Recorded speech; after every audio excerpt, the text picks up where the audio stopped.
À vous tous qui nous écoutez, nous vous souhaitons la bienvenue sur notre chaîne YouTube. Aujourd'hui, nous allons aborder les discriminations et les persécutions qui frappent les chrétiens en terre d'islam. Pour montrer que ces persécutions et ces discriminations trouvent leur source dans le Coran et les textes fondateurs de l'islam, nous présenterons le précepte d'aimer en Allah et de détester en Allah. Ce précepte porte le nom d'al-wala'a ou al-bara'a en arabe. Il se traduit par l'alliance et le désaveu, ou comment aimer en Allah et détester en Allah. Si en Occident une grande majorité de l'opinion ne fait pas le lien entre les préceptes de l'islam et la christianophobie en terre d'islam, cela s'explique par la désinformation de masse qui est pratiquée dans l'immense majorité des médias. Et cette désinformation est relayée par les universités et par le discours des responsables politiques. L'islam est présenté comme une religion d'amour, de paix et de tolérance. Et tout ce qui relève de la persécution, des discriminations et de la violence est attribué à un prétendu islamisme. Cette pseudo-vérité est matraquée quotidiennement à l'opinion occidentale. En conséquence, la majeure partie de cette opinion finit par croire que tous les problèmes viennent de cet islamisme, qualifié de radical et qui ne serait qu'une hérésie et une déviance contraire à l'islam authentique. À titre d'exemple, nous allons voir l'émission infrarouge de la radio suisse romande, pour montrer les manipulations de masse que pratiquent ceux qui se présentent comme des universitaires, spécialistes de l'islam.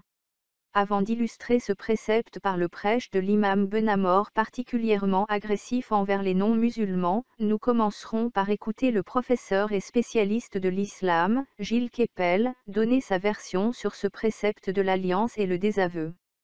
Écoutons Gilles Kepel affirmer que ce précepte est une fabrication des seuls salafistes. Alors dans cette émission, nous allons débattre de la radicalisation en Suisse, mais c'est bien évidemment un phénomène international. Pour en parler, nous avons un des grands spécialistes de l'islam arabisant, spécialiste du djihadisme. Merci à vous, Monsieur Kepel, d'être avec nous. Au cours de cette émission, on voit Gilles Kepel, en tant que grand spécialiste de l'islam, donner une explication du précepte musulman de l'alliance et du désaveu. En fait, il falsifie la signification de ce précepte, en le limitant au seul salafiste.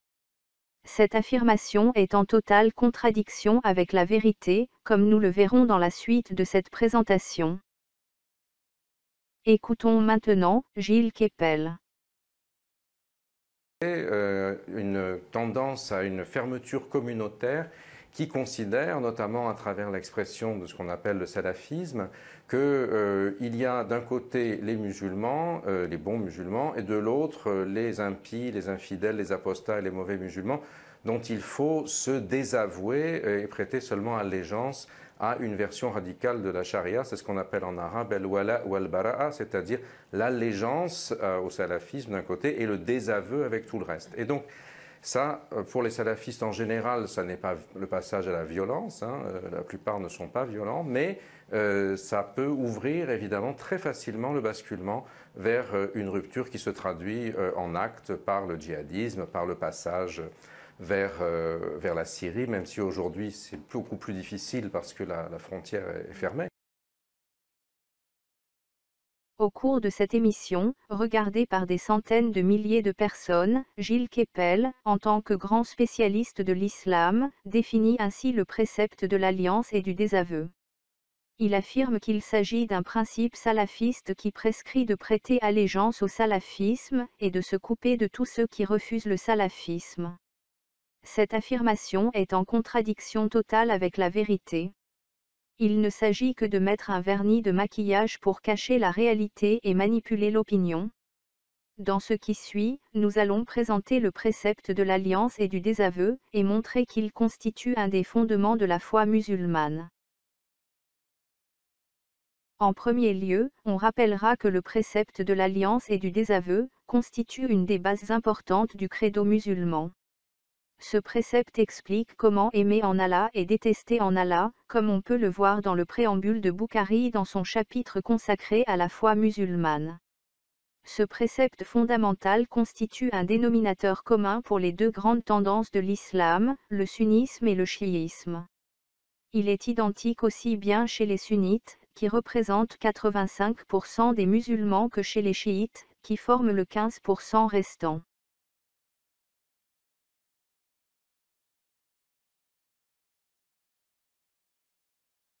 On précisera que le dogme musulman comporte 4 principes.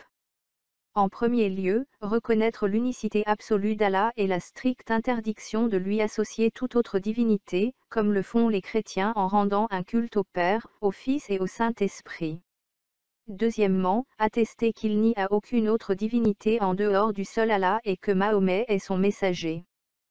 Troisièmement, considérer le Coran comme la parole éternelle, incréée, inaltérable et explicite d'Allah. Le précepte de l'alliance et du désaveu découle de ces 3 premiers principes. On présentera dans ce qui suit la nature précise de ce lien.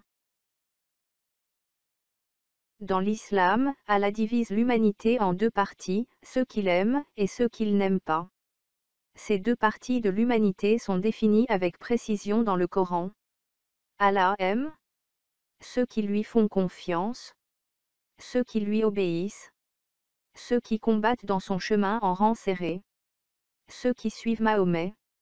En revanche, Allah n'aime pas les infidèles, les mécréants pécheurs, les juifs semeurs de désordre, les chrétiens égarés, les polythéistes. L'islam précise que le fidèle musulman doit une obéissance totale au seul Allah. Pour ne pas entrer en contradiction avec l'attitude de son Dieu, le fidèle musulman ne peut pas aimer les personnes que ce même Dieu n'aime pas. Pour la même raison, le fidèle musulman doit aimer les personnes qu'Allah aime, autrement dit, les musulmans. Il apparaît clairement que ce précepte porte une atteinte grave à la liberté religieuse et au vivre ensemble dans nos sociétés mondialisées. Diffusé à l'échelle mondiale, ce précepte de l'islam constitue un risque grave de division. Nous sommes loin des propos rassurants que les spécialistes comme Gilles Kepel diffusent sur les plateaux de télévision aux heures de grande écoute. Alors que Gilles Kepel prétend que ce précepte se limite aux seuls salafistes, la réalité nous démontre qu'il concerne les fondements du dogme musulman et ne se limite pas à quelques extrémistes n'ayant rien compris à l'islam. Aimer en Allah et détester en Allah constitue l'accomplissement de la foi dans l'islam. Malgré l'interdiction de toute incitation à la haine, les mosquées continuent d'appeler les fidèles à respecter le précepte d'aimer en Allah et de détester en Allah. Parmi les milliers d'exemples, on prendra le prêche donné par l'imam Benamor à la mosquée de Lisieux, en France. On pourra écouter ce prêche sur YouTube ou sur le site de l'imam Benamor.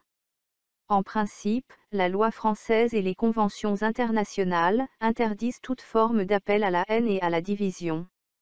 Et pourtant, il semble que les autorités laissent les imams faire ce genre de prêche en toute liberté.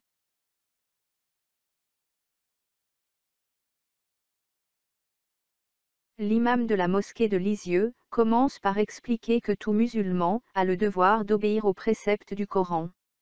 Il doit obéir à la totalité des préceptes tels qu'ils sont précisés dans les versets du Coran. Il ne faut rien ajouter, ni rien retrancher. Après cette mise en garde contre les musulmans qui rejettent certains préceptes du Coran ou qui se compromettent en ne dénonçant pas les autres religions, que l'islam considère comme des fausses religions, l'imam commence par rappeler le devoir de chaque musulman envers les infidèles dont il doit se désavouer et s'éloigner. Tout au long de son prêche, l'imam se base sur les versets du Coran qui ne tolèrent aucune forme d'amitié ou d'amour envers les mécréants. Écoutons la suite du prêche de l'imam Benamor. Et selon la législation d'Allah, subhanahu wa ta'ala, l'alliance, le wala signifie l'amour des croyants et les supporter, les aider et s'allier avec eux dans leurs affaires. Tandis que le désaveu, al-bara, signifie le désaveu des polythéistes, des mécréants et l'éloignement d'eux, cela en les détestant, en les prenant pour ennemis et en se désavouant de leur religion. Allah le Très-Haut dit dans la traduction du sens du verset: « Ô les croyants, ne prenez pas pour alliés les juifs et les chrétiens. Ils sont alliés les uns des autres. Et celui d'entre vous qui les prend pour alliés devient un des leurs. Jusqu'à la parole d'Allah Azza wa Jal dans ce verset de Surat Al-Ma'idah, où Allah Azza wa Jal dit, dans la traduction du sens du verset, « Vous n'avez d'autre allié qu'Allah, son messager et les croyants qui accomplissent la salat, s'acquittent de la zakat et s'inclinent devant Allah. » Et Allah Azza wa Jal dit dans la traduction du sens du verset, « Ô vous qui avez cru, ne prenez pas pour allié mon ennemi et le vôtre, leur offrant l'amitié, alors qu'ils ont nié ce qui vous est parvenu de la vérité. » Allah Azza wa Jal dit dans la traduction du sens du verset, « Tu n'en trouveras pas parmi les gens qui croient en Allah et au jour dernier, qui prennent pour amis ceux qui s'opposent à Allah et à son messager, fussent-ils leur père, leur fils, leurs frères ou les gens de leur tribu. » Et Allah Azza wa Jal dit dans la traduction du sens du verset, « Et quiconque prend pour allié Allah, son messager et les croyants, réussira, car c'est le parti d'Allah qui sera victorieux. » Le désaveu, c'est que tu te désavoues de la religion des mouchrikines, des polythéistes, comme Ibrahim alayhi salatu wassalam et ceux qui étaient avec lui ont dit, dans la traduction du sens du verset, « Nous vous désavouons, vous et ceux que vous adorez en dehors d'Allah. » Ils se sont désavoués d'eux et de leur religion. Nous vous renions entre vous et nous, l'inimité et la haine sont à jamais déclarées jusqu'à ce que vous croyez en Allah seul. Également parmi le désaveu, il y a le fait que tu n'invoques pas Allah en faveur du kafir et du polythéiste dans la demande de pardon. Tu ne demandes pas à Allah de leur pardonner, et ceci durant leur vivant ou après leur mort. Si le kafir ou le mushrik est vivant, tu invoques Allah Azza wa Jal qui le guide vers l'islam, mais tu n'invoques pas Allah qui lui pardonne.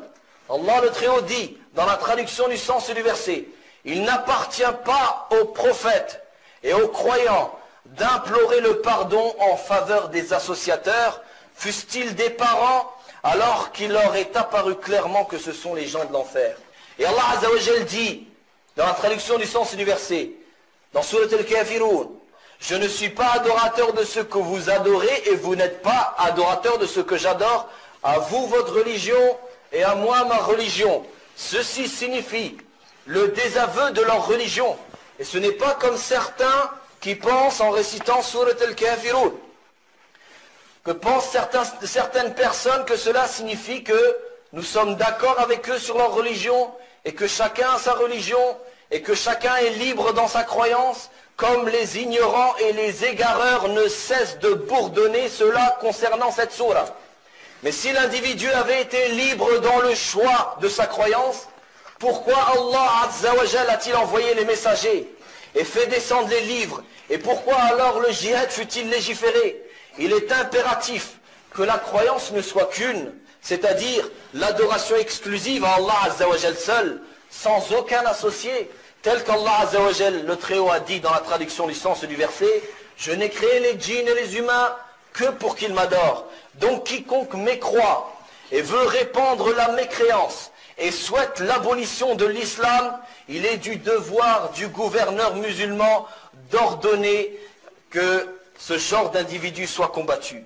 Ceci est l'alliance et le désaveu des polythéistes et le désaveu de leur religion. Ceci implique que le musulman s'éloigne d'eux, il ne les prend donc pas comme amis, ni comme compagnons, ni comme frères, il s'éloigne donc d'eux le plus grand des éloignements, et qu'ils prennent garde d'eux, qu'ils ne le détournent pas de ce qu'Allah Azza wa Jal a fait descendre, telle la parole d'Allah Azza wa Jal. Dans la traduction du sens du verset, ils ont failli te détourner de ce que nous t'avions révélé, dans l'espoir qu'à la place de ceci, tu inventes quelque chose d'autre et l'imputes à nous. À travers ce genre de prêche, on comprend mieux ce qui arrive aux chrétiens en terre d'islam. Il faut préciser que le précepte de l'alliance et du désaveu est suivi par d'autres versets du Coran qui appellent à l'hostilité et à la violence envers les chrétiens. Cette violence se traduit en premier lieu par la profanation des lieux de culte, comme le montrent ces images. Mais cette violence ne se limite, malheureusement pas, à la seule profanation des lieux de culte. Elle se traduit par les attentats qui visent les personnes et les églises. Des centaines de fidèles sont tués ou mutilés par les bombes, qui explosent en plein milieu des cultes. Cette violence se traduit également par l'exécution inhumaine de victimes chrétiennes innocentes. Ces crimes constituent une barbarie qui trouve son explication par la haine profonde envers les chrétiens. Nous en avons donné une illustration, par le prêche sur l'alliance et le désaveu, mais il y a aussi l'enseignement des versets du Coran qui incitent à la haine et à la violence. Nous ne citerons que ces 2 versets de la sourate 9, pour donner une illustration de cette incitation à la violence.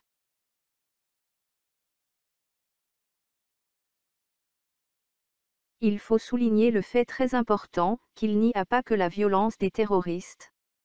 Les États musulmans, à travers les discriminations institutionnalisées dans leur législation, participent à cette violence contre les chrétiens. Les pays qui appliquent ces lois discriminatoires sont membres du puissant lobby mondial, l'Organisation de la coopération islamique. À titre d'exemple, on citera le Pakistan qui a condamné à mort la chrétienne Asia Bibi, cette jeune mère de 3 enfants, pour un prétendu acte qui porte atteinte à l'islam.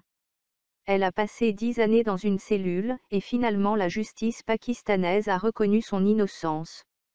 Mais nous avons vu des hordes remplies de haine, réclamer son exécution. On peut aussi citer les persécutions qui frappent l'Église dans les pays musulmans. On prendra comme exemple l'Algérie, où les chrétiens sont arrêtés et les églises fermées, pour des motifs futiles.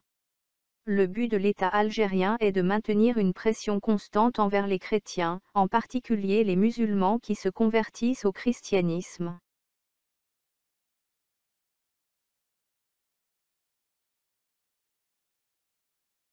Comme on a pu le constater à travers cette présentation, les chrétiens sont persécutés et tués au seul motif de leur foi. Il est parfaitement clair que ces actes relèvent de la haine raciste, puisque les victimes sont visées pour leur appartenance religieuse.